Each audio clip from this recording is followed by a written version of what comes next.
গোপাল গোবিন্দ যদুনন্দন কৃষ্ণৰ চৰণে ললো শৰণ। তাৰমানে গোপাল গোবিন্দ যদুনন্দন যিজনৰ চৰণত শৰণ ল'লেহে আমি ৰক্ষিত হ'ব পাৰোঁ। এই শৰণ মানে কি? শৰণ শব্দৰ অৰ্থ আশ্ৰয়, শৰণ শব্দৰ অৰ্থ সংস্কাৰ। যেতিয়া আপুনি সংস্কৃত হৈ ভগৱন্তৰ চৰণত কায় মন বাক্যেৰে আশ্ৰয় ল'ব, সেয়াই হ'ব শৰণ। আৰু তেনে শৰণত ভগৱন্তই আপোনাক ৰক্ষা কৰিবই। এজোপা গছৰ তলত ৰৈ দিলে মানুহজনে যেনেকৈ ৰ'দ বতাহ বৰষুণৰ পৰা ৰক্ষা পাব পাৰে, তেনেকৈ কায় মন বাক্যেৰে ভগৱন্তৰ চৰণত আমি আশ্ৰয় ল'লে আমি ৰক্ষা পাব পাৰোঁ। সেয়াই হৈছে শৰণৰ উদ্দেশ্য। তাকে সংস্কৃত হৈ সংস্কাৰী হৈ আমি যাতে শৰণ ল'ব পাৰোঁ, সেই পদ্ধতি আমাক দিয়া হৈছে।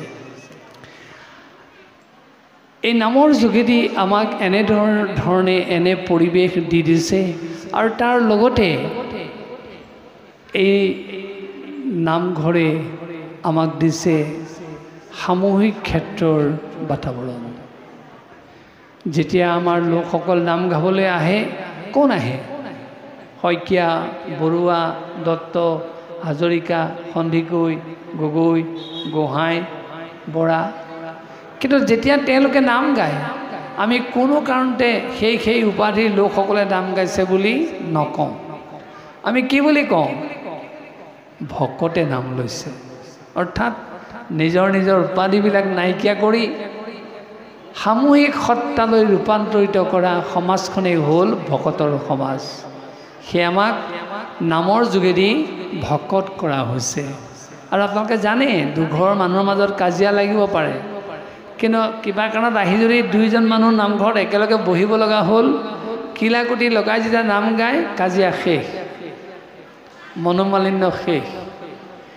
তাৰমানে নামঘৰে আমাক এফালে ভকত কৰাৰ লগতে আনফালে সম্প্ৰীতিৰ বান্ধোনেৰে আমাক বান্ধি পেলাইছে।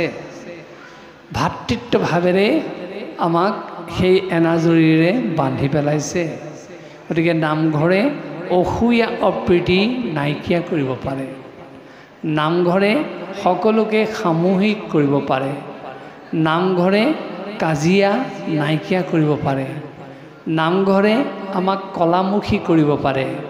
নামঘৰে আমাক ভক্তিমুখী কৰিব পাৰে। নামঘৰে আমাক সংস্কৃতিপৰায়ণ কৰিব পাৰে। নামঘৰে আমাক চৰিত্ৰৰ শিক্ষা দিব পাৰে। নামঘৰে আমাক মূল্যবোধৰ শিক্ষা প্ৰদান কৰিব পাৰে। সেই অসমীয়া সমাজ জীৱনত নামঘৰৰ কিমান ভূমিকা আছে, এই কথা অনুভৱ কৰিলেই ই সহজে উপলব্ধি হ'ব। নামঘৰে কেনেকৈ আমাৰ কাজিয়াবোৰ নিষ্পত্তি কৰে চাওক। আগৰ আমাৰ গাঁৱত যদি কাৰোবাৰ কাজিয়া লাগে, তেওঁলোকক নামঘৰলৈ মাতি অনা হয় আৰু মুখিয়ালসকল বহি বিচাৰ আৰম্ভ কৰে। আৰু বিচাৰ কৰোঁতে কৰোঁতে যেতিয়া গম পায় এজন মানুহৰ গাত দোষ আছে, তেতিয়া তেওঁ কয়, তুমি এতিয়া একো কৰিব নালাগে, ৰাইজৰ ওচৰত আঁঠু লৈ শৰাই এখনত গুৱা পানে জুৰি দিয়া। লগে লগে বিচাৰ শেষ। আৰু মানুহজনে সেই অনুপাতে গুৱা বা বঁটাখনত, গুৱাৰ শৰাই বা বঁটাখনত গুৱা পানে জুৰি থৈ তেওঁ ৰাইজৰ ওচৰত আঁঠু লয়। আৰু তাৰ লগে লগে তেওঁ এনেদৰে অনুতপ্ত হয়, জীৱনত আৰু কেতিয়াও এনেকুৱা অপৰাধ প্ৰৱণতাৰ দৰে কাৰ্য তেওঁ সংঘটিত নকৰে। তেওঁ অনুসূচিত হয়, অনুতপ্ত হয়। কিন্তু আপোনালোকে প্ৰমাণ কৰি চাব পাৰে, তেনেকুৱা এজন দুখী মানুহক কোৰ্টৰ যোগেদি জেলত ভৰাই থোৱা হ'ল। বহুত জৰিমনা ভৰিলে, 10 বছৰ জেল খাটিলে। 10 বছৰ পিছত যেতিয়া তেওঁ ওলাই আহে, তেওঁ তেতিয়া কি কৰে জানে? তেওঁ ভাবি লয় যে যাৰ কাৰণে মই জেলত সোমালোঁ, তাক মই এসেকাত দিলেহে শান্তি পাম।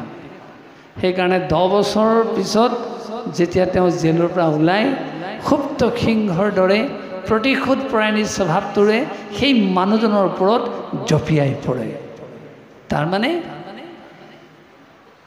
আমাৰ নামঘৰৰ গুৱাপাঞ্জুৰিৰ যোগেদি মানুহজনক যিদৰে অনুতপ্ত কৰে, অনুসূচিত কৰে, 10 বছৰ জেল খটাৰ পিছতো সেই মানুহজনক অনুতপ্ত নকৰে।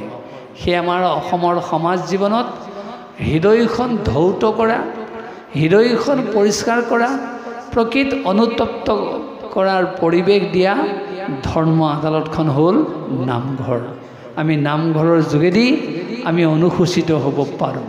আৰু আপোনালোকে জানে, যি সত্ৰমুখী ৰাইজে সত্ৰক অভিভাৱকৰ মৰ্যাদা প্ৰদান কৰে, সেই নামঘৰত যদি ক'ৰবাত কিবা অকণমান থাকি গ'ল, ৰাইজে সত্ৰলৈ যায়, সত্ৰৰ পৰা এটা মত আনে, ব্যৱস্থা আনে, আৰু লগে লগে সেইকণ খুদো নোহোৱা হৈ যায়। এই ধৰ্মীয় আদালতীয় ব্যৱস্থাৰে আমাৰ অসমীয়া সমাজখন পৰিচালিত হৈ আহিছে। সেয়ে আমাৰ অসমৰ সমাজ জীৱনত নামঘৰ নিম্ন আদালত আৰু সত্ৰ উচ্চ আদালত। আমি কোৱা নাই কোৰ্ট কাছাৰী এৰি দিয়ক বুলি, আজি পৰিৱেশে বাধ্য কৰাইছে কোৰ্ট কাছাৰীলৈ যাবই লাগিব। কিন্তু সৰ্বাংশে যদি আপোনালোকে কোৰ্ট কাছাৰীৰহে আশ্ৰয় লয়, জেলখনৰহে আশ্ৰয় লয়, কেতিয়াও অনুতপ্ত হ'ব নোৱাৰে, কেতিয়াও শান্তি গোটাব নোৱাৰে। সেই আমাৰ নামঘৰখনক আমি মৰ্যাদা প্ৰদান কৰি এই ধৰ্ম আদালতলৈ আহিব লাগিবই। ইয়াৰ যোগেদিহে আমি অনুসূচিত হ'ব পাৰিম, আমি অনুতপ্ত হ'ব পাৰিম আৰু কাজিয়া নাইকিয়া কৰিব পাৰিম। কাৰণ এজনে তেনেকুৱা কাজিয়া কৰাৰ পিছত ভৱিষ্যত আৰু কেতিয়াও নকৰে, কাৰণ তেওঁ এনেদৰে অনুতপ্ত হ'ল, তেওঁ এনেকুৱা শিক্ষা দিয়া হ'ল যে এইটো সঁচাকৈ তেওঁৰ কাৰণে ডাঙৰ অপৰাধ হৈছে। আৰু সেই অপৰাধ শূন্য হোৱাৰ পৰিৱেশটো আমাক নামঘৰে দিয়ে। আৰু এই নামঘৰৰ যোগেদি আমাৰ মানুহ কলামুখী হৈছে। এই নামঘৰৰ যোগেদি আমাৰ মানুহ, অসমীয়া মানুহ সংস্কৃতিপৰায়ণ হৈছে। আপোনালোকে জানেই, নামঘৰত আমি যি কৰ্ম কৰোঁ, এই সকলোখিনি কলামুখী, এই সকলোখিনি সাংস্কৃতিক পৰিৱেশ থকা কৰ্ম। ইংৰাজীত এটা বাক্য আছে, অসমীয়াত কৈ দিছোঁ বাৰু, যে কলা গধুৰ আৰু মধুৰ, কলাৰ চৰ্চাই মানুহৰ মনবিলাকো গধুৰ আৰু মধুৰ কৰে। আমাক কলা সম্পৃক্ত হৈ নাম গাবলৈ কৈছে, আমাক কলা সম্পৃক্ত হৈ ভাওনা কৰিবলৈ কৈছে, আমাক কলা সম্পৃক্ত হৈ নৃত্য গীত পৰিৱেশন কৰিবলৈ কৈছে, আমাক কলা সম্পৃক্ত হৈ ইয়াৰ সকলো কৰ্ম সাধন কৰিবলৈ কৈছে। কেলে? যেতিয়া মানুহে কলা সম্পৃক্ত হৈ এই সাংস্কৃতিক কৰ্মত মনোনিৱেশ কৰিব, তেওঁৰ মনটো মধুৰ হ'বই, তেওঁৰ মনটো গধুৰ হ'বই। এইটো কলাৰ ধৰ্ম। যেতিয়া মানুহে কলাৰ চৰ্চা কৰে, মনবিলাক মধুৰ হয়, মনবিলাক গধুৰ হয়। আৰু সেয়ে আমাক কলা সম্পৃক্ত হৈ এই কাৰ্যত ব্ৰতী হ'বলৈ কৈছে। সেয়ে আপোনালোকক আমি ক'বলৈ বিচাৰোঁ, যি প্ৰকৃতাৰ্থত কলাত সম্পৃক্ত হৈ নিজকে তাত আত্মোৎসৰ্গা কৰে, সেই মানুহে কেতিয়াও জীৱনত আত্মহত্যা কৰিব নোৱাৰে। কোন মানুহে আত্মহত্যা কৰে? যাৰ মনটো কৰ্কশ, যাৰ মনটো টান, যাৰ মনটো শুকান, যাৰ মনটো নিৰস, যাৰ মনটো হতাগ্ৰস্ত, সেই মানুহেহে আত্মহত্যা কৰে। কিন্তু যি সঁচাকৈ কলাত সম্পৃক্ত হ'ব, তাৰ মনটোৱে কেতিয়াও আত্মহত্যাৰ দৰে পথ বাছি ল'ব নোৱাৰে। কাৰণ তাৰ মনটো ইতিমধ্যে ৰসাল হৈছে, তাৰ মনটো ইতিমধ্যে গধুৰ হৈছে।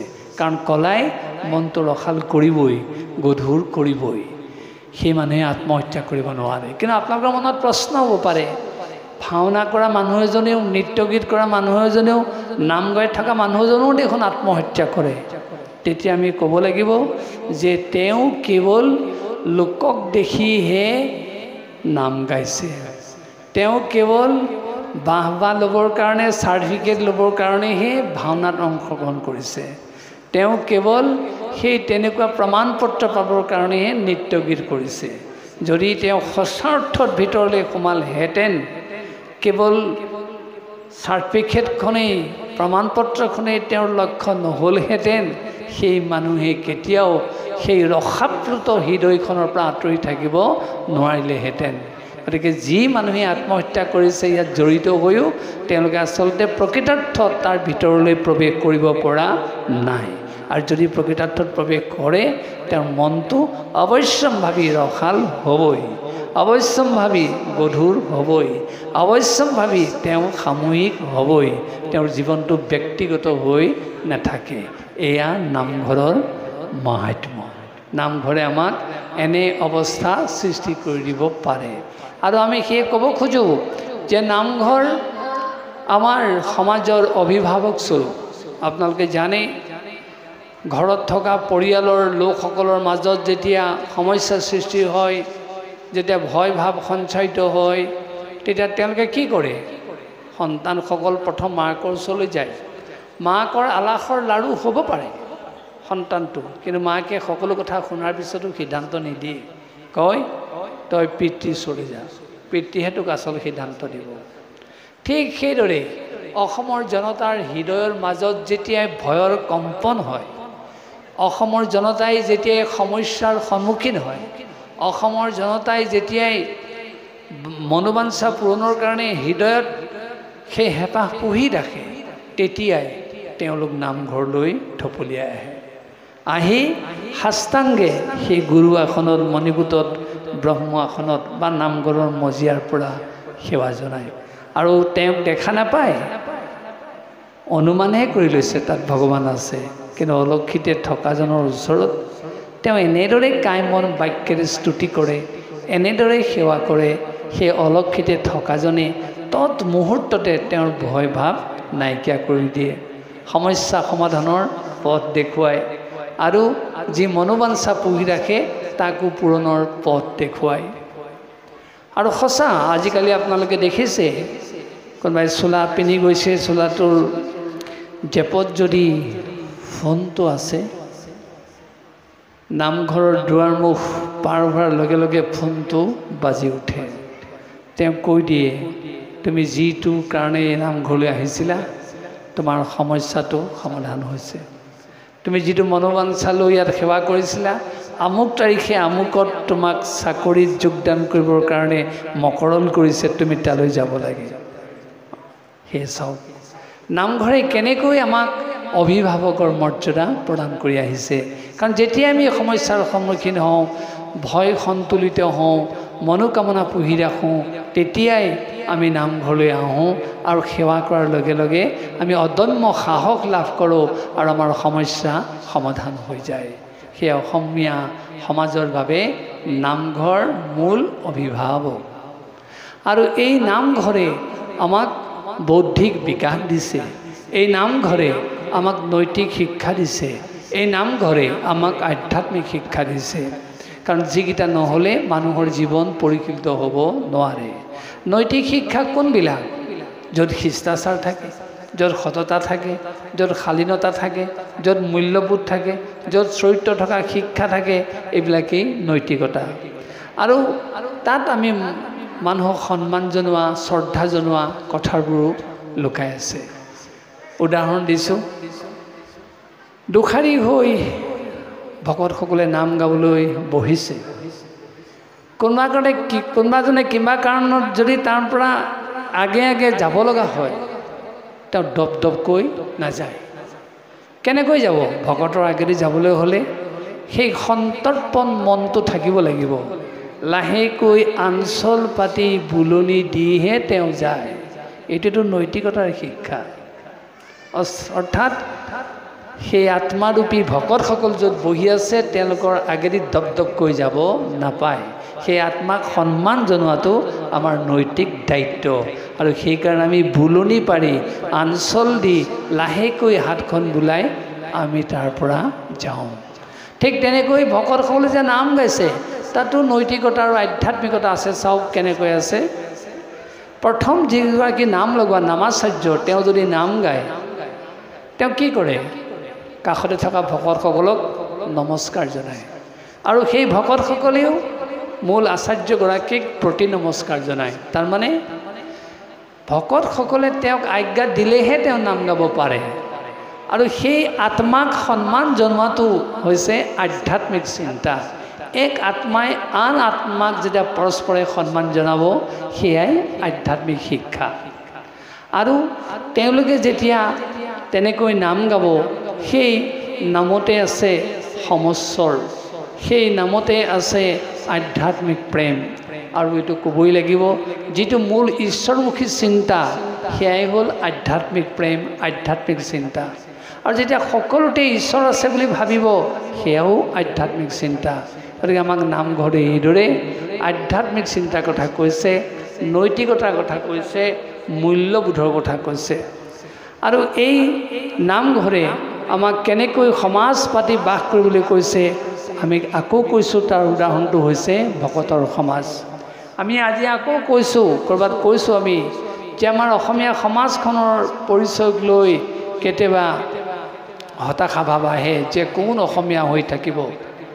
আমি ক'ব খোজোঁ যেতিয়ালৈকে নামৰ প্ৰেম থাকিব, যেতিয়ালৈকে এই ভকতৰ সমাজখন থাকিব, তেতিয়ালৈকে অসমীয়া জাতীয় জীৱনৰ পৰিচয় সুৰক্ষিত হৈ থাকিব। অসমীয়া জাতিক প্ৰকৃত পৰিচয় দিব পৰা সমাজখনেই হ'ল ভকতৰ সমাজ। আপোনালোকে জানে কাৰোবাৰ ঘৰত নাম পাতিব লগা হ'লে দুজন ভকত হ'লেও তেওঁ নিবলৈ বাধ্য, আৰু তেওঁ ভকত নোহোৱাকৈ ঘৰখন পৰিচালনা কৰিব নোৱাৰে। সেই ভকত অবিচ্ছেদ্য অংগ। 100জন নাথাকিব পাৰে, 2জন ভকতৰ হ'লেও গৃহস্থ ঘৰে প্ৰয়োজনীয়তা অনুভৱ কৰিবই। আৰু সেইকাৰণে আমি ক'ব খোজোঁ যে ভকত থকালৈকে আমাৰ সমাজখনৰ মৃত্যু নহয়, আৰু ভকত থকালৈকে অসমীয়া জাতীয় জীৱনৰ পৰিচয় থাকিব। আপোনালোকে এইটো কথাও জানে যে নামঘৰে আমাক যেনেকৈ আধ্যাত্মিক শিক্ষা দিছে, নৈতিক শিক্ষা দিছে, মূল্যবোধৰ শিক্ষা দিছে, চাৰিত্ৰিক শিক্ষা দিছে, সামাজিক শিক্ষা দিছে, সাংস্কৃতিক শিক্ষা দিছে, সেইদৰে আমাক দিছে যুক্তিসন্মত তথ্য। তাৰমানে বিজ্ঞানসন্মত ব্যৱস্থা সোমাই আছে নামঘৰত। আমাৰ কোনো যুৱক যুৱতীয়ে কেতিয়াবা অনীহা প্ৰদৰ্শন কৰে যে নামঘৰ মানধাতা যুগীয় এটা ধৰ্মীয় অনুষ্ঠান, ইয়াত বিজ্ঞান নাই। ভুল। কাৰণ য'তেই ধৰ্ম আছে তাতেই বিজ্ঞান আছে। কাৰণ আইনষ্টাইনেও কৈছিলে যে ধৰ্মৰ ব্যতিৰেকে বিজ্ঞান আগবাঢ়িব নোৱাৰে, আৰু বিজ্ঞানৰ ব্যতিৰেকে ধৰ্ম আগবাঢ়িব নোৱাৰে। এই মুদ্ৰাটোৰ ইপিঠি সিপিঠি। সেই আমাৰ নামঘৰৰ যিমান কাৰ্য আছে, এফালে যেনেকৈ ধৰ্মীয় বিশ্বাস আছে, আনফালে তেনেকৈ বিজ্ঞান আছে। আমাৰ ডেকা গাভৰুসকলে ক'ৰবাত কেতিয়াবা তেনেকুৱা সন্দেহ কৰে যে নামঘৰটো বিজ্ঞানসন্মত অনুষ্ঠান নহয়। আমি আকৌ কৈছোঁ এইটো এটা ভুল তথ্য। নামঘৰত কেনেকৈ বিজ্ঞানসন্মত কথাবোৰ আছে চাওক। আমাৰ যেতিয়া ভকতসকল নাম গাবলৈ আহে কেনেকৈ আহে? অৰ্থাৎ শুভ্ৰ বস্ত্ৰ পিন্ধি আহে, বগা কাপোৰ পিন্ধি আহে। কাৰোবাৰ জাৰ লাগিলেও, ঠাণ্ডা হ'লেও ৰঙা, ক'লা, হালধীয়া, নীলা কাপোৰ মনজমতে পিন্ধি আহিব নোৱাৰে। যদি পিন্ধি আহে আমি ভকত বুলি পৰিচয় নিদিওঁ। তেওঁ ভকত হ'বলৈ হ'লে শুভ্ৰ বস্ত্ৰ পিন্ধিব লাগিবই। যেতিয়া শুভ্ৰ বস্ত্ৰ পিন্ধি আহিছে, ইয়াত ধৰ্মীয় বিশ্বাসটো কি আছে? কাৰণ বগা ৰং সত্যৰ প্ৰতীক। আৰু বগা ৰঙে কি কৰে? চঞ্চলতা দূৰ কৰে। আৰু ইয়াত বিজ্ঞানসন্মত কথা কি আছে? যে বগা ৰঙে ভাইৰাছ নাইকিয়া কৰাৰ ক্ষেত্ৰত, বেক্টেৰিয়া নাইকিয়া কৰাৰ ক্ষেত্ৰত ই দুগুণে সহায় কৰে। তাৰ উদাহৰণটো ডাক্তৰজনে যেতিয়া অপাৰেশ্যন থিয়েটাৰত সোমাই ৰোগীক পৰীক্ষা কৰে, কটা চিঙা কৰে, আপোনালোকে লক্ষ্য কৰিব তেওঁ বগা গাউনটো পিন্ধিবলৈ বাধ্য। কেলৈ তেওঁক বাধ্য কৰা হৈছে? তেওঁ কোৱা হৈছে যে তুমি যেতিয়া ৰোগীক পৰীক্ষা কৰিবা, কটা চিঙা কৰিবা, তোমাৰ মনটো স্থিৰ হৈ থাকিব লাগিব। যদি স্থিৰ নহয় তুমি ৰোগীক কটা চিঙা কৰি সুফল নাপাবা। আমাৰ ভকতজনকো কোৱা হ'ল তোমালোকে যেতিয়া ভগৱন্তৰ নাম ল'বা মনটো স্থিৰ কৰি ৰাখিব লাগিব। মনটো যদি চেলেং পেটেং কৰি ৰাখা সেই ব্ৰহ্মৰ নাম লৈ, ভগৱানৰ নাম লৈ সুফল নাপাবা। গতিকে আমাক সেইকাৰণে বগা বস্ত্ৰ পিন্ধিবলৈ বাধ্য কৰা হৈছে, যি বস্ত্ৰৰ যোগেদি আমাৰ মনটো আমি তেনেকৈ স্থিৰ কৰি ৰাখিব পাৰোঁ। ঠিক তেনেকৈ চাওক, ডাক্তৰজনে ৰোগী পৰীক্ষা কৰোঁতে মাস্কখন পিন্ধি লয়। আমাৰ ভকতজনকো মাস্ক পিন্ধিবলৈ বাধ্য কৰা হৈছে। মাস্কখন ডাক্তৰে কিয় পিন্ধে? তেওঁৰ নিশ্বাস যাতে ৰোগীৰ শৰীৰত নপৰে, আন দূষিত বায়ুৱে যাতে তেওঁক আমনি নকৰে, সেইকাৰণে তেওঁ মাস্কখন পিন্ধি লয়। আমাক ক'ভিডে সেইটো শিক্ষা দিছিলে, কিন্তু ক'ভিডৰ শিক্ষা এতিয়াহে। আজিৰ পৰা 500 বছৰ আগতে আমি যদি চাওঁ, নামঘৰ আৰু সত্ৰত আমাৰ সেই শিক্ষা প্ৰযোজিত হৈ আছিল যে মাস্ক নমৰাকৈ কোনেও ৰন্ধন কাৰ্য কৰিব নোৱাৰে, মাস্ক নমৰাকৈ দেউৰী বিলনীয়া কৰিব নোৱাৰে, মাস্ক নমৰাকৈ প্ৰসাদ বিতৰণ কৰিব নোৱাৰে, সামূহিক ৰন্ধন কাৰ্য কৰিব নোৱাৰে। আৰু আমাৰ ভকতসকলে সঁচাকৈ সেই পৰম্পৰা ৰক্ষা কৰি মাস্ক পিন্ধে আৰু শৰাই সজায় আৰু প্ৰসাদ বিতৰণ কৰে। কোনোবাই যদি মাস্ক নেমাৰে, তেতিয়াহ'লে তেওঁক শৰাই সজোৱাৰ দায়িত্বৰ পৰা তেওঁক নিবৃত্ত কৰি ৰখা হ'ব আৰু তেওঁ কোনো কাৰণতে প্ৰসাদ বিতৰণ কৰাৰ যোগ্যতা অৰ্জন কৰিব নোৱাৰে। আমাৰ মাস্কখন কেনেকৈ পিন্ধে আপোনালোকে দেখিছে? হয় চেলেং চাদৰ এখন, নহয় গামোচা এখন, ইমান ধুনীয়াকৈ মুখমণ্ডলত মাৰি লৈ চুলি এডাল তাত সৰি পৰিব নোৱাৰে, তেওঁৰ নিশ্বাস নিৰ্গত হৈ প্ৰসাদ দূষিত কৰিব নোৱাৰে। এই সম্পূৰ্ণ বিজ্ঞানসন্মত যুক্তি। ঠিক তেনেকৈ প্ৰসাদত কি আছে চাওক, আমি জানো অন্ন, বুট, মগু, নিমখ, কল, কুঁহিয়াৰ ইত্যাদি উপাদানৰ সৈতে আমি প্ৰসাদ তৈয়াৰ কৰোঁ। ভগৱন্তৰ চৰণত দিলেহে প্ৰসাদ হয় নীতি নিয়মেৰে। আৰু সেই প্ৰসাদ আমাৰ যিকোনো মানুহে গ্ৰহণ কৰিব পাৰে। সেই প্ৰসাদ খোৱাত কাৰো ক্ষেত্ৰত বাধা নাথাকে। আৰু সেই প্ৰসাদত কেনেকৈ বিজ্ঞানসন্মত তথ্য লুকাই আছে চাওক। সেই প্ৰসাদত আছে এনজাইম, সেই প্ৰসাদত আছে প্ৰটিন, সেই প্ৰসাদত আছে লৌহ পদাৰ্থ, যিকেইটা আমাক অনবৰতে শৰীৰত লাগে। গতিকে আমি সেই যেতিয়া কেঁচা মাহ প্ৰসাদ খাই দিম, সেই ভিটামিনখিনি আমি লাভ কৰিম। ই সম্পূৰ্ণ বিজ্ঞানসন্মত তথ্য। আৰু তাত যে আছে কল, সেই কলত থাকে নিয়াচিন পদাৰ্থ, যিটো আমাক শৰীৰত লাগে। তাত যে আছে তিয়ঁহ, তাত আছে পটাছিয়াম। আপোনালোকে জানে কাটিলে পটাছিয়ামটো লগাই দিয়ে। আৰু যি তিয়ঁহটো বা পটাছিয়াম যুক্ত বস্তু, আঁহজাতীয় বস্তু খায়, তাৰ সেই ৰক্তক্ষৰণ হ'লে তাক প্ৰতিৰোধ কৰাৰ ক্ষমতা সি লাভ কৰে। আৰু তাত যে আছে নাৰিকল, ফচফৰাছ, সেইটো এটা ভিটামিন।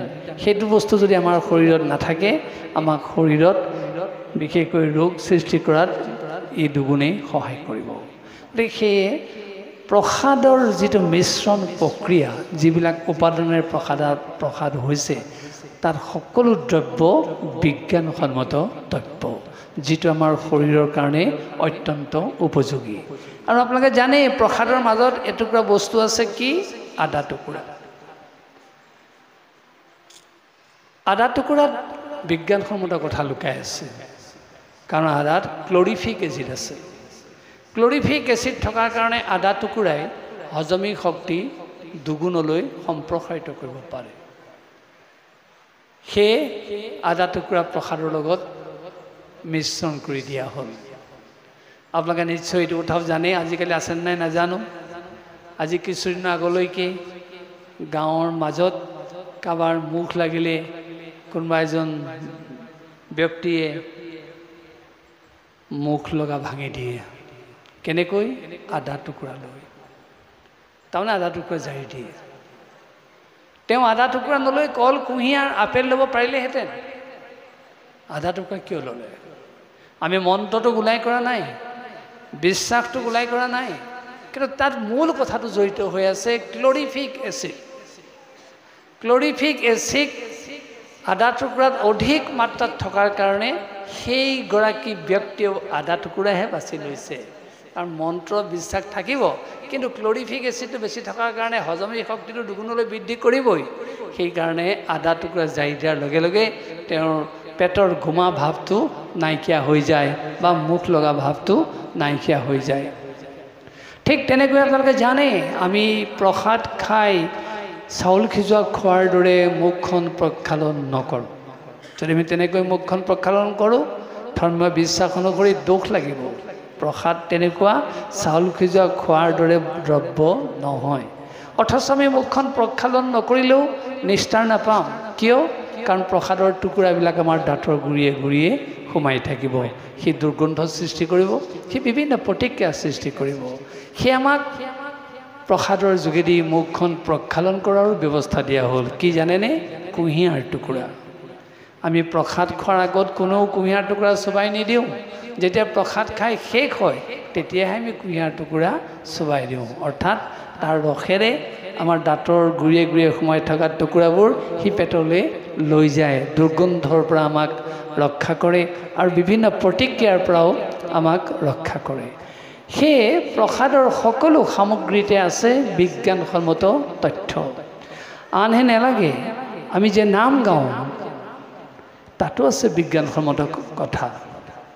আজি ৰামদেৱ আৰ্ট অফ লিভিঙৰ গুৰু, তেওঁলোকে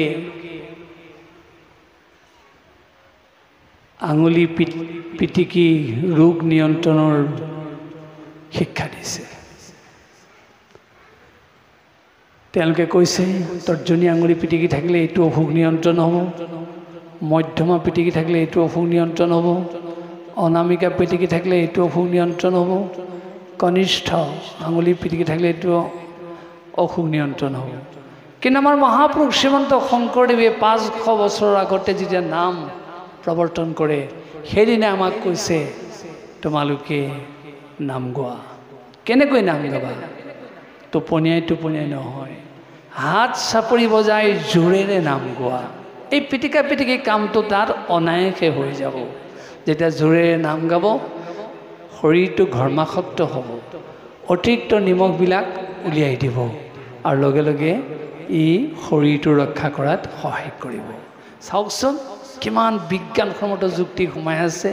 সেয়ে আমি ক'ব খোজোঁ কি নামঘৰ কি সত্ৰ, এই অনুষ্ঠান দুটাত যিখিনি আমাৰ উপাদান সোমাই আছে, নিয়ম নীতি সোমাই আছে, এফালে যেনেকৈ ধৰ্মীয় বিশ্বাস আছে আনফালে আছে বিজ্ঞানসন্মত যুক্তি। আৰু সেয়ে আমি নামঘৰ সত্ৰক যদি আমি সেই চিন্তাৰে আঁকোৱালি লওঁ আমাৰ জীৱনবিলাকো সুৰক্ষিত হ'ব, ই স্বাস্থ্যসন্মত হ'ব।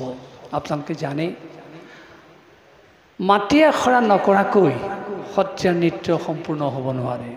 কিন্তু সেই মাটি আখৰাত কি সোমাই আছে? স্বাস্থ্যসন্মত শিক্ষা, হস্তমুদ্ৰা, পদচালনাৰ সুপ্ৰয়োগ। আমি যিবিলাক মাটি আখৰা কৰোঁ তাকেই যোগাসনত আজি সেই নামবিলাক স্পষ্ট কৰি দিয়া হৈছে। অৰ্থাৎ আমাৰ মাটি আখৰাবিলাকেই আসন। আমি দুটা ভৰি যেতিয়া ওপৰত দিওঁ তাকে আমি কওঁ আমাৰ সত্ৰীয়া ভাষাত কাছবান দিয়া। আসনত কৈছে পদ্মাসন।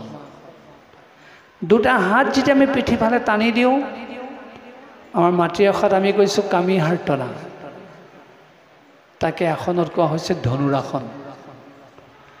তেনেকৈ মাছটোৰ নিচিনাকৈ আমি যি আসন দিওঁ তাকেতো অৰ্ধ মৎস্যেন্দ্ৰাসন বুলি কোৱা হৈছে বা মৎস্যেন্দ্ৰাসন বুলি কোৱা হৈছে বা বক্ৰাসন বুলি কোৱা হৈছে। এই সকলো আসন এটা নহয় এটা মাটি আখৰাৰ লগত জড়িত। কিন্তু আমাৰ সত্ৰ অনুষ্ঠান গ্ৰাম্য সমাজৰ পটভূমিত সৃষ্টি হৈছে, সেইকাৰণে গ্ৰাম্য জীৱনৰ শব্দবিলাকে ইয়াত প্ৰয়োগ কৰা হৈছে। অঙঠা সৰকা এইটো গাঁৱৰ মানুহে কোৱা, চালনী সৰকা গাঁৱৰ মানুহে কোৱা, তেল টুপি গাঁৱৰ মানুহে কোৱা। ঠিক তেনেকৈ উঠালন, আঠুলন, যিবিলাক আমি এতিয়া শীৰ্ষাসন বুলি কৈছোঁ, এইবিলাক সকলো আমাৰ মাটিৰ আখৰৰ পৰা অহা শব্দ। আৰু সেই আসনবিলাকে বা সেই মাটি আখৰাবিলাকে আমাক কি কৰিছে? শৰীৰটো নিঘনি হোৱাত সহায় কৰিছে। গতিকে সেই সত্ৰীয়া নৃত্য স্বাস্থ্যসন্মত এটা উপাদান। আৰু যে আমাৰ ভাওনা কৰিছে, এই ভাওনাত কি লুকাই আছে এফালে নৈতিক এফালে আধ্যাত্মিক এফালে সামাজিক এফালে সাংস্কৃতিক শিক্ষা আৰু সেই ভাওনা যেতিয়া আমাৰ নামঘৰত প্ৰদৰ্শন হয় বা বিভিন্ন প্ৰতিযোগিতা অনুষ্ঠিত হয় সমাৰোহত ভাওনা কৰে তাতো কিন্তু অস্থায়ীকৈ হ'লেও নামঘৰটো পাতি লয় কাৰণ নামঘৰ নোহোৱাকৈ ভাওনা হ'ব নোৱাৰে সেই ভাওনাত আমাক জীৱনটো পৰিশীলিত কৰিবৰ কাৰণে শিক্ষা দিছে কোনো চৰিত্ৰই যদি উদ্ধতভাৱে প্ৰৱেশ কৰিছে তাক কিন্তু ফুলৰ বুলেৰে নিয়ন্ত্ৰিত ৰূপতহে খোজ দিবলৈ কোৱা হৈছে ঠিক তেনেকৈ কোনোবাই দুখ কৰিছে হাও হাওকৈ কান্দি দিবলৈ কোৱা নাই বিলাপৰ যোগেদি সেই দুখৰ নিয়ন্ত্ৰণ কৰা হৈছে একাবলি মুক্তাবলী বৃন্দাবলী জোনা লেছাৰী আদি বিলাপ গাই সেই দুখ প্ৰশমিত কৰা হৈছে কোনোবাই যদি হাঁহিছে অট্টহাস্য মাৰিছে তাকো পয়াৰৰ যোগেদি নিয়ন্ত্ৰণ কৰা হৈছে কোনোবাই যদি খং কৰিছে উগ্ৰভাৱ প্ৰকাশ কৰিছে তাকো খোলৰ বাজনা খোলৰ পয়াৰ যোগেদি নিয়ন্ত্ৰণ কৰা হৈছে যেতিয়া যুদ্ধ কৰোঁতে পয়াৰটো গাই দিয়ে চাবচোন সাধাৰণতে সত্ৰীয়া যুদ্ধবিলাক নাচ প্ৰধান আজিকালি কিন্তু নাচটো নোহোৱা হৈছে গতিকে সেই নাচটো কৰিবলৈ কেলৈ দিছে তাৰ যোগেদি খং ভাৱটো নিয়ন্ত্ৰণ কৰিবলৈ শিক্ষা দিয়া হৈছে তেনেকৈ কোনোবাইজনে শৃংগাৰস প্ৰকাশ কৰিছে আমাৰ ভাওনাত তেনেকুৱা চৰিত্ৰ আছে এটা চৰিত্ৰ যেতিয়া এগৰাকী স্ত্ৰী হৰণ কৰিব খোজে উচ্ছৃংখল পৰিৱেশত অবাস্য মাত মাতি তেওঁক শৃংগাৰস প্ৰকাশ কৰিবলৈ কোৱা নাই কি কৰে আমাৰ সেই বেলোৱাৰ আগত ৰূপক তালত পুৰুষ চৰিত্ৰজনে যিটো গীত গায় ইফালে স্ত্ৰী চৰিত্ৰগৰাকীয়ে ভূপালীৰ আগত সেই একে ৰূপক তালত যিটো গীত গায় তাতেই সেই শৃংগাৰসটোক নিয়ন্ত্ৰণ কৰা হৈছে তাৰ উপৰি চাওক ভগৱন্তক প্ৰাৰ্থনা কৰিছে আৰু আমাৰ ভাওনাৰ মূল লক্ষ্যই হ'ল সেইটো নিৰন্তৰে হৰি বোল হৰি মানে তুমি অনবৰতে হৰি নাম লোৱা আৰু ভগৱন্তক হৰি নামেৰে যেতিয়া তুমি প্ৰাৰ্থনা কৰিবা তাতো আমাক বিনয়ী জীৱনৰ শিক্ষা দিছে অৰ্থাৎ বিনয়ী হৈহে তেওঁক প্ৰাৰ্থনা কৰিবলৈ কৈছে তেতিয়াহে আমি কৃপা লাভ কৰিম চাব মন্দিৰত উদাত্ত স্বৰেৰে শ্লোকেৰে ভগৱন্তৰ প্ৰাৰ্থনা কৰে কিন্তু আমাৰ ভাওনাত তাৰ বিপৰীতে বিনয়ী হৈ প্ৰাৰ্থনা কৰিবলৈ কয় এটা উদাহৰণ দিছোঁ কেনেকৈ কৰে চাওক আপোনালোকে জানে মনত পেলাই দিছোঁ নমো নমো নাৰায়ণ দিয়া দৰিখন তোমাৰ চৰণে মই কৰোঁ বন্দন চাওকচোন কিমান বিনয়েৰে প্ৰাৰ্থনা কৰিবলৈ কৈছে য'ত দৈত্যজনেও সেই বিনয়েৰে প্ৰাৰ্থনা কৰে অসুৰজনেও কৰে পিশাচৰূপী চৰিত্ৰটোও কৰে স্ত্ৰী পুৰুষ যি চৰিত্ৰ নাথাকক ৰজা ঋষি মুনি দেৱতা সকলোৱে সেই ভাৱেৰেহে ভগৱন্তক প্ৰাৰ্থনা কৰে গতিকে ভাওনাই আমাক কেনেকৈ নিয়ন্ত্ৰণ কৰে ভাওনাই আমাক কেনেকৈ বিনয়ী শিক্ষা দিয়ে এইবিলাক তাৰ জ্বলন্ত উদাহৰণ আৰু ভাওনা চাই সেই তত্ত্ববোৰ ঘৰলৈ লৈ আহিবলৈ কৈছে আৰু যদি সঁচা অৰ্থত ঘৰলৈ আনি সেইবিলাক প্ৰতিফলন ঘটাব পাৰে কাহিনীটোৰ মূল উপজীব্য যদি প্ৰকৃতাৰ্থত অনুধাৱন কৰিব পাৰে ঘৰখনত হাঁহ হুমুনিয়া থাকিলেও হতাশ থাকিলেও তাকো দূৰ কৰিবলৈ তেওঁ সমৰ্থ হ'ব তেওঁৰ দুখ ভাৱ থাকিলেও কন্দা পৰিৱেশ থাকিলেও তাকো তেওঁ নিয়ন্ত্ৰণ কৰিবলৈ তেওঁ সুযোগ লাভ কৰিব কোনোবা উদ্ধত ভাৱ কেতিয়াবা প্ৰকাশ কৰিব পাৰে উচ্ছৃংখল ভাৱ প্ৰকাশ কৰিব পাৰে যথাৰ্থতে যদি ভাওনা দৰ্শন কৰি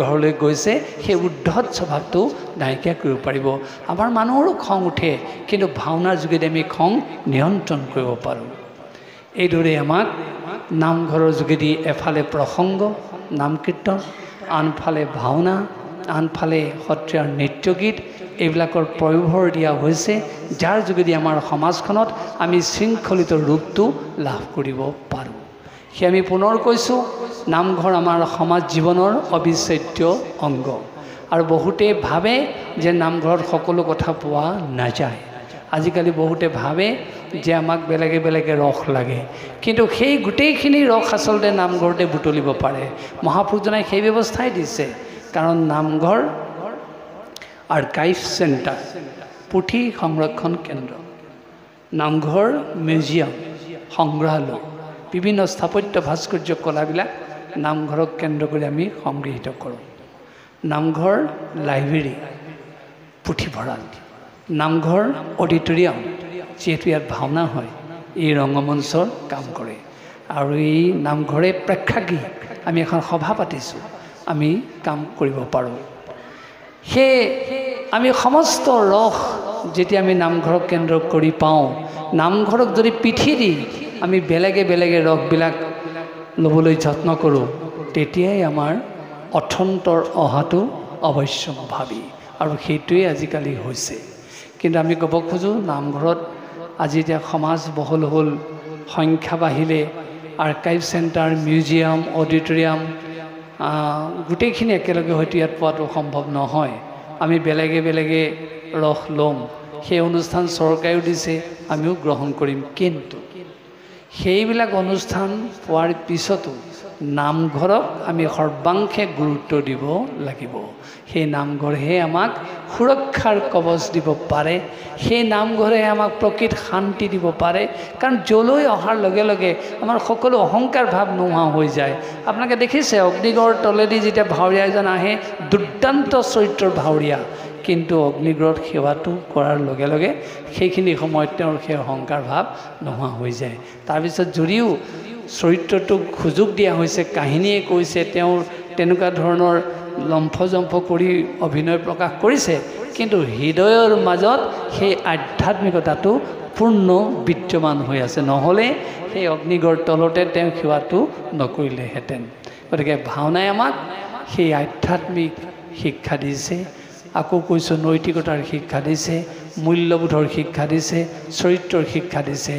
আমাৰ গাঁৱত থকা কোনজন মানুহ জ্যেষ্ঠ, কোনজনক সন্মান কৰিব লাগে, কোনজনক আমি কেনেধৰণে তেওঁক মানে বহুৱাব লাগে, সেই নৈতিক বিচাৰ আমাৰ নামঘৰক কেন্দ্ৰ কৰি আমি লাভ কৰোঁ। আৰু তেনেকৈ অকল জ্যেষ্ঠজনেই নহয়, ভাওনা চাওঁতে হওক, নাম কীৰ্তন কৰোঁতেই হওক, আবালৰ বৃদ্ধ বনিতা, সৰুৰ পৰা ডাঙৰলৈকে সকলোৱে একেলগে বহি ভাওনা উপভোগ কৰিব পাৰে, নাম কীৰ্তনত অংশ ল'ব পাৰে। পৃথিৱীৰ ভিতৰত সকলো শ্ৰেণীৰ লোকক একেলগে সমবেত কৰা স্থানখনেই হ'ল অসমৰ নামঘৰ। ক'তো এনেকৈ সকলো শ্ৰেণীৰ মানুহক একত্ৰিত কৰাৰ ব্যৱস্থা নাই। ক'ৰবাত আধ্যৱন্তক বেলেগে বহোৱা হৈছে, ক'ৰবাত মধ্যবিত্ত শ্ৰেণীক বেলেগে বহোৱা হৈছে, ক'ৰবাত পুৰোহিত শ্ৰেণীক বেলেগে বহোৱা হৈছে, কোনোবাত পণ্ডিত শ্ৰেণীক বেলেগে বহোৱা হৈছে। কিন্তু অসমৰ কেৱল নামঘৰে এই ভূমিকা গ্ৰহণ কৰিছে, য'ত কোনো পাৰ্থক্যৰ বিচাৰ নাই। সকলোৱে একেলগে বহি নামঘৰৰ তত্ত্ব, ভাওনাৰ তত্ত্ব উপলব্ধি কৰিব পাৰে, ৰস পান কৰিব পাৰে। আৰু ভাওনাৰ সেই কথাটো স্পষ্ট হৈ আছে, শুনিও ক সপ্তবিধ ৰসৰণ নয়, গায়ন বায়ন সবে সভা জয় কৰে, সূত্ৰ নাট্যগণে ৰসিকৰ মনোহৰে, পণ্ডিতে বুজিবে শ্লোক কৰিলা ৰচন, গীতৰ্থ বুজিবে কৰ্দিজ সভ্যগণ, ব্ৰজবাসী ভাষাক বুজিবে গ্ৰামী লোক, চৌমুখা দেখিবে ক অজ্ঞমূঢ় লোক, শুদ্ধ বা শুদ্ধ তথাপিতো কৃষ্ণ নাম, এই সপ্তৰস নাটকৰ অনুপাম। অৰ্থাৎ এই 7টা উপাদানেৰেহে, 7টা ৰসেৰেহে এখন ভাওনা হ'ব পাৰে। কিন্তু সেইখন ভাওনা চাবলৈ কোন আহে? পণ্ডিত আহে, দ্বিজ আহে, গাঁৱলীয়া লোক আহে, নিৰক্ষৰজন আহে, বিভিন্ন শ্ৰেণীৰ লোক আহে, পণ্ডিত আহে, দ্বিজসকল আহে। আপোনালোকে জানে ভাওনাত তেওঁলোক বহি থাকে। আজিতো 4 ঘণ্টাত ভাওনা শেষ কৰা হৈছে। আগৰ পৰম্পৰা অনুসৰি সন্ধিয়া 6টা বজাত আৰম্ভ হোৱা ভাওনাখন পিছদিনাখন ৰাতিপুৱা 6টাতহে শেষ হয়। সেই সুদীৰ্ঘ সময় যে মানুহখিনি বহি থাকে, ইয়াৰ মূল মন্ত্ৰটো কি? প্ৰথম মন্ত্ৰটো হৈছে কৃষ্ণ নাম, দ্বিতীয় মন্ত্ৰটো হৈছে আত্মিক সম্বন্ধত থকা ৰস। সকলোকে একেলগে লৈ সেই ৰস পান কৰিব পাৰে, যিটো ভাওনাৰ ৰসৰ মূল আধাৰ। আৰু সেই ভাওনাৰ যোগেদি নিৰক্ষৰজনকো যে সাক্ষৰ জ্ঞান কৰা হৈছে, আকৌ সেই কথাটো জনাই দিছোঁ। সাক্ষৰ জ্ঞান নাথাকিব পাৰে, তেওঁ গীত গাব নাজানিব পাৰে, শ্লোক গাব নাজানিব পাৰে, ৰস বুজি নাপাব পাৰে, ভাষা বুজি নাপাব পাৰে। তেওঁ যদি চৌমুখা দেখে, লগে লগে তাৰ ৰস পান কৰিব পাৰে তেওঁ উপলব্ধি কৰিব পাৰে যে এইটো কোন চৰিত্ৰ আহিছে কাৰণ দশমূৰত যেতিয়া এজন চৰিত্ৰ প্ৰৱেশ কৰিব তাত সাক্ষৰ জ্ঞানৰ প্ৰয়োজন নাই ল'ৰাৰ পৰা বুঢ়ালৈ কৈ দিব ৰাৱণ আহিছে ৰাক্ষসৰ বান্দৰৰ মুখা পিন্ধি যদি আহে তাতো সাক্ষৰ জ্ঞানৰ প্ৰয়োজন নাই সকলোৱে কৈ দিব ৰাক্ষস বান্দৰৰ চৰিত্ৰ আহিছে এইদৰে নিৰক্ষজনকো ক খ প ম প ফ পঢ়িব নজনাজনকো ভাওনাৰ যোগেদি সাক্ষৰ জ্ঞান দিয়া হৈছে বিষয়বস্তুৰ ৰস দিয়া হৈছে এয়া হৈছে আমাৰ ভাওনা আৰু এইদৰে আমি নামঘৰক কেন্দ্ৰ কৰি আমাৰ সমাজখন আমি পৰিশীলিত কৰিব পাৰোঁ আমাৰ সমাজখনৰ প্ৰতিভা বিকাশ কৰিব পাৰোঁ আৰু আমাৰ বৌদ্ধিক জীৱন সম্ভৱ কৰিব পাৰোঁ আৰু আমি ঈশ্বৰ চিন্তাত নিমগ্ন হৈ এদিন ঈশ্বৰক লাভ কৰিব পাৰোঁ আৰু কৈ আপোনালোকক আমনি দিব নোখোজোঁ এইখিনি কথা অতি মনোযোগেৰে শুনাৰ কাৰণে আমি নিজেই কৃতাৰ্থ মানিছোঁ আপোনালোকলৈ পুনৰবাৰ কৃতজ্ঞতা নিবেদন কৰিছোঁ আমি আশা কৰিছোঁ নামঘৰ যেনেকৈ সুন্দৰকৈ আপোনালোকে সাজি উলিয়াইছে এই নামঘৰ সদায় এনেকৈ ইয়াত জীৱন্ত হৈ থাকিব কিন্তু নামঘৰ আচলতে এটা শৰীৰ আমাৰ শৰীৰত 7টা অংগ আছে পৰমাত্মা জীৱাত্মা হৃদয় উদৰ পঞ্চকৰ্মেন্দ্ৰিয় পঞ্চজ্ঞানেন্দ্ৰিয় আৰু প্ৰাণবায়ু আপোনালোকে জানে প্ৰাণবায়ু মানুহৰ শৰীৰৰ পৰা ওলাই যোৱাৰ লগে লগে শৰীৰটো ভূমিত নিশ্চল হৈ পৰি যাব ঠিক সেইদৰে মনুষ্য শৰীৰৰ দৰে নামঘৰৰ এটা শৰীৰ আছে কেনেকৈ আছে চাওক এই যে পৰমাত্মাৰ কথা আমি ক'লোঁ এই আসনত যে আমি আজি ব্ৰহ্মক প্ৰতিষ্ঠা কৰিছোঁ এয়াই হ'ল পৰমাত্মা আৰু নামঘৰৰ লাই খুঁটাত যিজন প্ৰতিনিধি বহে গুৰুস্থানীয় ব্যক্তি তেওঁকে জীৱাত্মা বুলি কোৱা হয় আৰু আমি যেনেকৈ হৃদয়ত ধ্যান কৰোঁ নামঘৰৰ মূল মজিয়াখনেই হৃদয় তাতেই ভকত বৈষ্ণৱসকলে বহি ধ্যানস্বৰূপ ভগৱন্তৰ গুণকীৰ্তন প্ৰকাশ কৰে সেইকাৰণে ইয়াক নামঘৰ মজিয়াখনক হৃদয় বুলি কোৱা হৈছে আৰু আমাৰ যে পঞ্চকৰ্মেন্দ্ৰিয়ৰ পঞ্চজ্ঞানেন্দ্ৰিয় আছে চকু নাক কাণ হাত ভৰি এনেকৈ 10 ইন্দ্ৰিয় আছে যিখিনি থাকিলেহে শৰীৰটো ক্ৰিয়াশীল হৈ থাকিব পাৰে সেই 10 ইন্দ্ৰিয় হৈছে ভকত বৈষ্ণৱসকল সেই ভকত বৈষ্ণৱসকলে নামঘৰৰ মজিয়াত বহি ভগৱন্তৰ যেতিয়া নাম কীৰ্তন কৰে শ্ৰদ্ধ প্ৰসংগ কৰে তেতিয়াই নামঘৰটো ক্ৰিয়াশীল হৈ থাকে আৰু আপোনালোকে জানে আমাৰ শৰীৰত উদৰ আছে আহাৰ আমি উদৰলৈ পঠালেহে সি তাৰ পৰা সঞ্চাৰিত কৰি আমাৰ বিভিন্ন ইন্দ্ৰিয়ক সি সক্ৰিয় কৰি ৰাখিব ঠিক তেনেকৈ নামঘৰৰ উদৰ আছে এই গোটেই নৈতিক আধ্যাত্মিকতাৰ জ্ঞানৰ ভঁৰাল নামঘৰ সেইকাৰণে নামঘৰক আমি উদৰৰ লগত তুলনা কৰিছোঁ তাৰপিছত প্ৰাণবায়ু আমি আগতেই কৈছোঁ প্ৰাণবায়ু ওলাই গ'লে শৰীৰটো যেনেকৈ পৰি যাব তেনেকৈ প্ৰাণবায়ু বিহীন হ'লে নামঘৰো মৃতপ্ৰায় হ'ব এই প্ৰাণবায়ু কোন আপোনালোক ৰাইজ আইসকল যি নামঘৰক আনুগত্যতা প্ৰকাশ কৰে যিসকলে নামঘৰৰ প্ৰতি শ্ৰদ্ধা প্ৰদৰ্শন কৰে সেই আনুগত্যশীল শ্ৰদ্ধাশীল অসমৰ নামঘৰ কেন্দ্ৰিক ৰাইজেই হৈছে এই নামঘৰ শৰীৰৰ প্ৰাণবায়ু এয়াই হৈছে নামঘৰৰ এটা শৰীৰ গতিকে ইয়াক জীৱন্ত কৰি ৰখাৰ দায়িত্ব আপোনালোকৰ কাৰণ আমি আকৌ কৈছোঁ প্ৰাণবায়ু ওলাই গ'লে শৰীৰটোৰ মূল্য নাই আপোনালোকৰ যদি শ্ৰদ্ধাৰ অভাৱ ঘটে আপোনালোকৰ ঐকান্তিকতাৰ যদি অভাৱ ঘটে ইমান ধুনীয়াকৈ নিৰ্মাণ কৰা নামঘৰটোৰ মূল্য নাথাকিব গতিকে ইয়াক সংৰক্ষণ কৰি ৰখাৰ ইয়াক সুন্দৰকৈ ধৰি ৰখাৰ দায়িত্ব আপোনালোকৰ হাতত সেয়ে পুনৰবাৰ আপোনালোকৰ হাতত এই দায়িত্ব আমিও আপোনালোকক অৰ্পণ কৰিছোঁ আপোনালোকে শ্ৰদ্ধাৰে এই দায়িত্ব গ্ৰহণ কৰিব নিষ্ঠাৰে নামঘৰৰ কৰ্ম কৰিব আৰু নামঘৰ সদায় জিলিকি থাকিব জীয়াই থাকিব সজীৱ হৈ থাকিব এনে আশা ৰাখি আজি আনুষ্ঠানিকভাৱে আমি আসনত সেই ব্ৰহ্মক প্ৰতিষ্ঠা কৰিছোঁ বুলি ঘোষণা কৰিলোঁ আৰু পুনৰবাৰ আপোনালোক সকলোকে শ্ৰদ্ধা আগবঢ়াই